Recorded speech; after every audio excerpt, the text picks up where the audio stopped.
Are your board members dead wrong when it comes to capital campaigns? They may have no idea what to expect. Today, we are going to confront those misconceptions.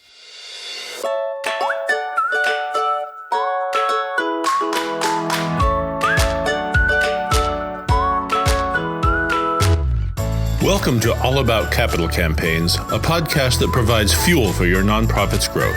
Each week, Andrea Kilstead and Amy Eisenstein, co-founders of the Capital Campaign Toolkit, provide practical tips about raising more money for your nonprofit organization. Here are your hosts, Amy and Andrea. Hi, I'm Amy Eisenstein. I'm here with my colleague and co-founder, Andrea Kilstead, and today we are talking about how board members deceive themselves about what to expect from a capital campaign and some of the myths they may believe. So, Andrea, kick us off. What is the first myth we're going to talk about?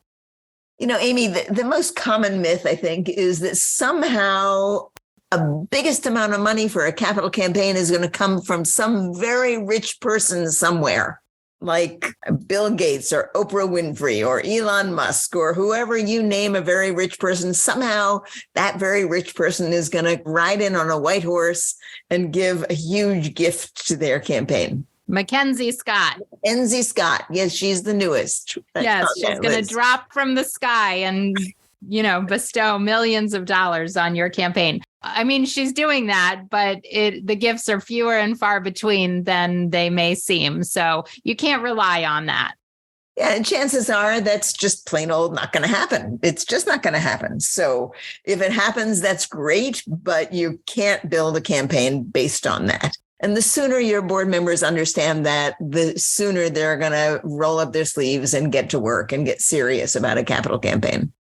And just to emphasize that, I mean, even if your board members don't believe that money is going to drop from the sky, they may think that the money is somewhere out there, someone that you don't yet know, that somewhere magical out in the community, there is going to appear, an angel that is going to come along and save your community, your campaign. And so really, the important thing to help board members understand is to focus inward on the existing donors, on your current board members, on former board members, but people who are very closely aligned, existing donors to your organization.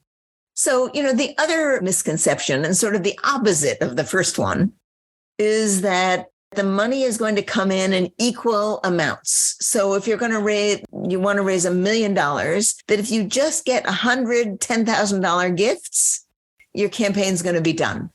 That's right. The first misconception is that somebody very, very rich is going to drop a very, very big gift on your organization. That's wrong. And the other one is that nobody's going to drop a very big gift on your organization, but they're going to drop lots of these much smaller gifts in even amounts. Right. In even amounts, that if everybody just gives $10,000, everybody on your board and every volunteer and everybody on the campaign committee, if 100 people just give $10,000 each, you'll get to your campaign goal. And campaigns certainly do not work that way either.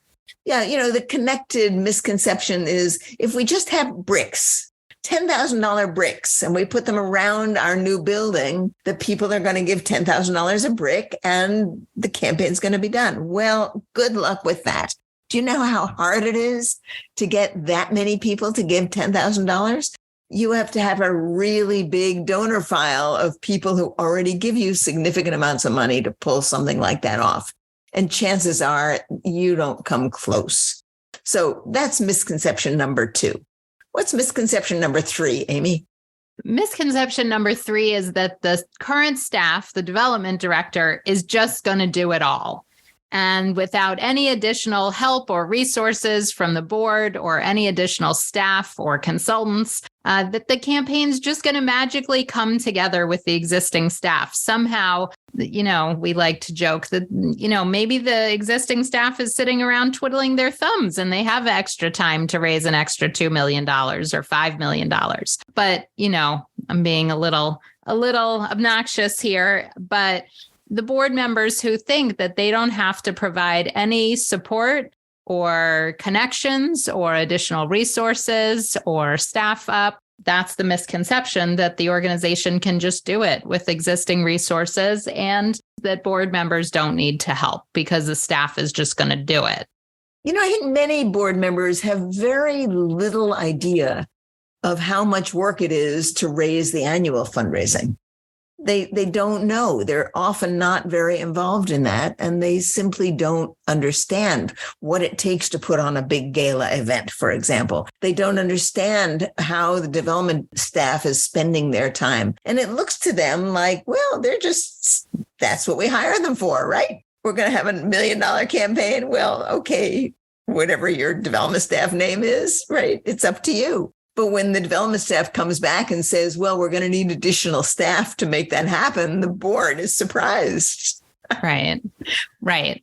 And the reality is we do want board members involved and engaged in the campaign. And, somehow they know that. And they're, I think, hoping that maybe they can just sneak by with what they do normally, which is maybe not help so much with the annual fund or the fundraising. So the assumption is that things can continue as they are, that board members can just show up for a meeting once a month or once every other month, approve the minutes, and move on with their life. So a campaign's a bit more involved. So, Amy, we're going to do a fourth misconception, but let me put a little structure on this. So the first misconception is they were looking for someone out of town with a lot of money. Second misconception is that they're looking for all the smaller donors in town, right?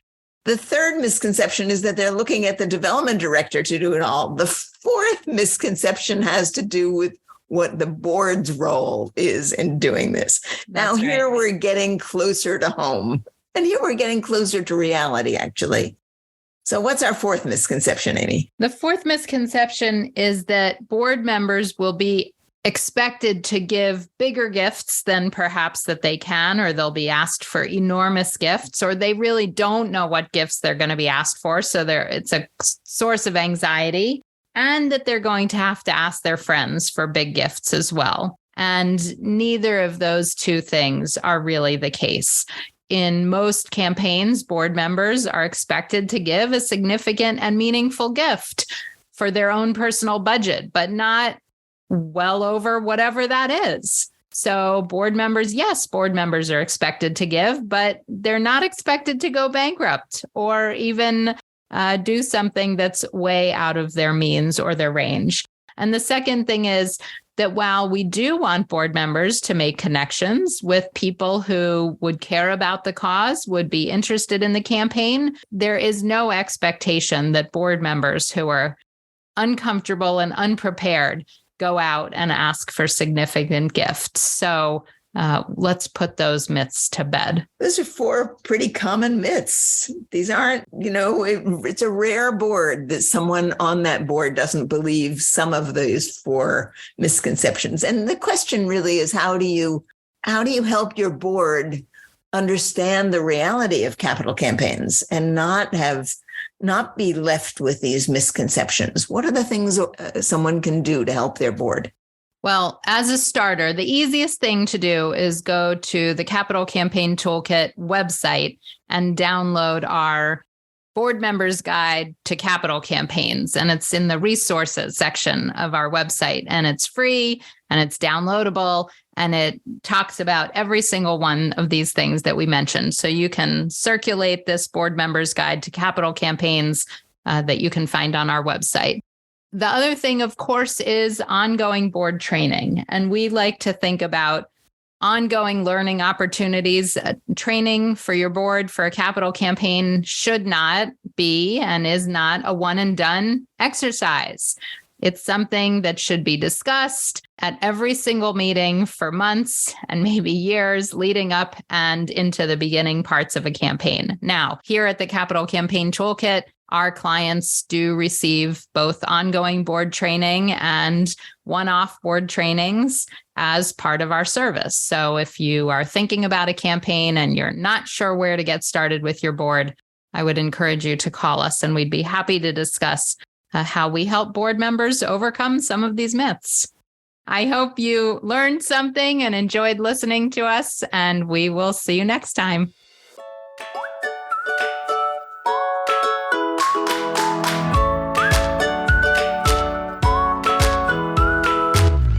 Thanks for joining Amy and Andrea for today's All About Capital Campaigns. To learn more about them and their work together, go to capitalcampaigntoolkit.com. You can hear more from Amy and Andrea on a live webinar they host every Monday at 2 p.m. Eastern Time. You can join the live sessions and get your questions answered by signing up today at toolkittalks.com. And please like, rate, and review us on your favorite podcasting platform. Thank you.